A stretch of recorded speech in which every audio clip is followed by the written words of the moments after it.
Welcome to Learn English channel. My name is Sharif.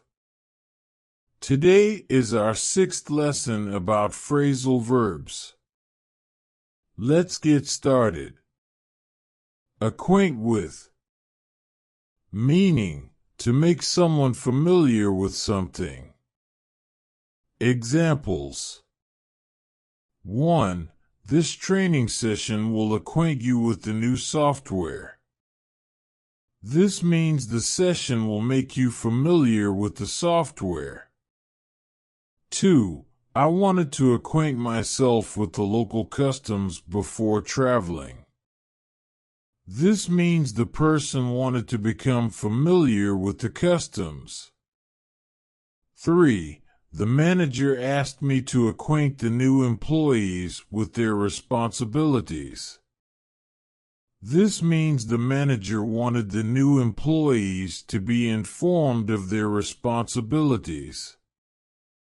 4. Allow me to acquaint you with my colleague, Mr. Smith. This means allow me to introduce you to my colleague. Address to.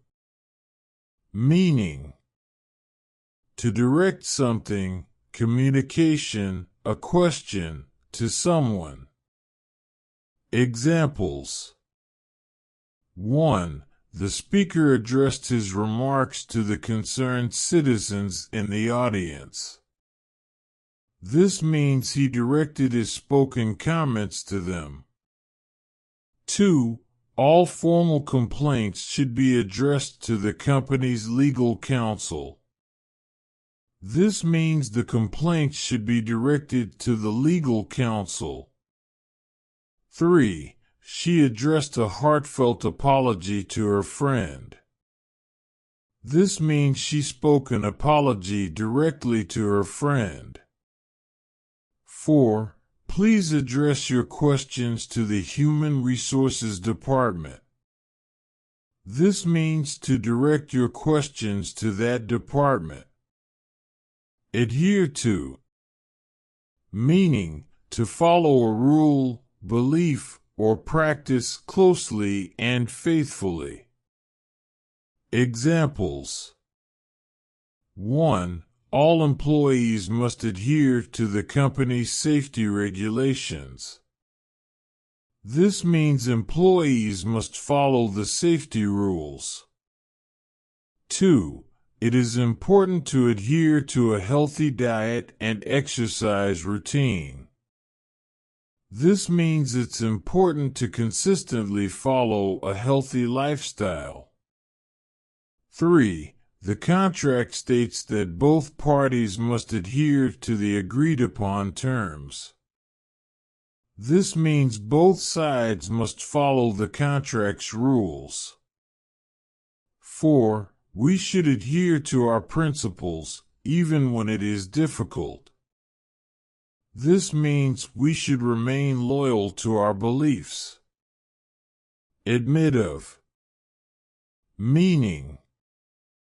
A formal expression that means to allow or permit. Examples. 1. The situation does not admit of any further delay. This means the situation does not allow for any more delay. 2. This question admits of several interpretations.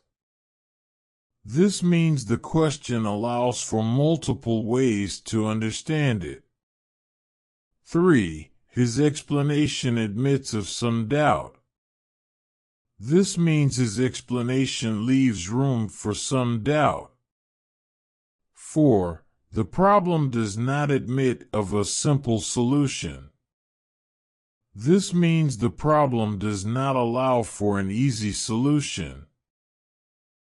That's all we have for this lesson. If you have any questions or inquiries, don't hesitate to ask. Please drop that down in the comments.